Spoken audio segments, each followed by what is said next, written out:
Bonjour, Paul Garrigue. Bonjour. Nous nous trouvons ce soir au squat Coty à Dijon, Oui. pour une réunion qui vient d'avoir lieu. Et j'aimerais que tu me donnes quelques indications par rapport à l'évolution du trajet des demandeurs d'asile qui sont passés ici, qui passent par ce local, et les dernières nouvelles juridiques. Alors d'abord l'évolution des trajets des gens, c'est que malheureusement, oui, on peut dire malheureusement, ce squat est la seule alternative pour beaucoup, du fait que quand les gens arrivent pendant plusieurs semaines, ils n'ont rien. Oui.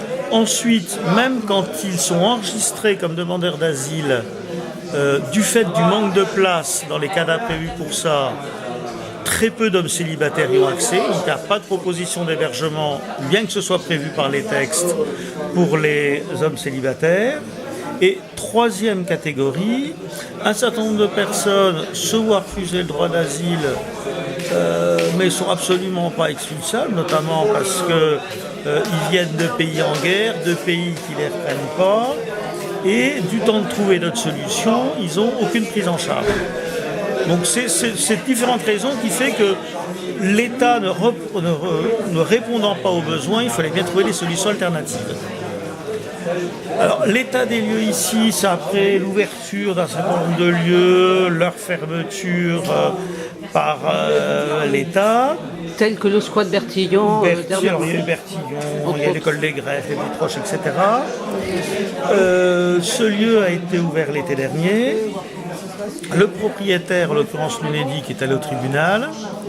Et chose intéressante, le tribunal, ce qu'il était, je dirais, presque obligé de faire, dit aux gens qu'ils doivent partir, mais leur ont accordé un délai jusque fin mars, début avril, parce que le tribunal a constaté que l'État ne remplit pas ses obligations et pour des raisons humanitaires. Et donc nous sommes allés fin mars, les résidents comme soutenons, pour obtenir un nouveau délai. Oui. Et là, on n'a pas encore le texte officiel du jugement, mais on en a les conclusions, si on peut dire. Il y a un nouveau délai qui leur est accordé, qui devrait aller jusqu'à environ début juillet. Après, il reste toujours la question de chercher à trouver des solutions pérennes pour que les gens ne soient pas à la rue.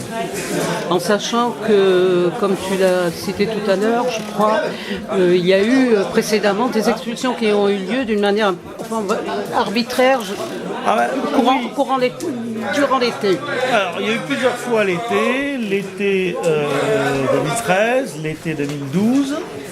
Alors, l'été 2012, ça a été...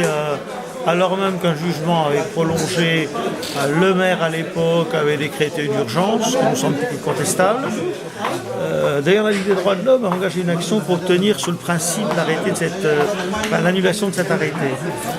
Et en 2013, où le propriétaire, effectivement, là c'est une propriété privée, obtenu une expulsion. La préfecture qui avait pris des engagements de négociation, de ne pas faire d'opération surprise, ne les avait pas tenus. Alors que se passera-t-il en 2014 ? Nous d'abord on espère avoir le maximum de délai et arriver à mobiliser les uns et les autres pour dire que ça n'a pas de sens aujourd'hui d'expulser les gens sans solution alternative. Est-ce que le fait d'une sensibilisation de cette situation sur la place de Dijon, ça peut jouer, ça peut avoir un impact? Oui, bien sûr, parce que je pense quand même les pouvoirs publics sont quand même sensibles à ce qui se dit, sont sensibles à la communication, aux démarches.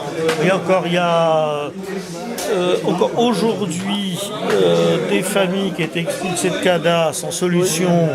Et, sur le nord du département, il y a eu des articles de presse, des actions menées par des militants. On a obtenu qu'ils aient quand même un logement provisoire.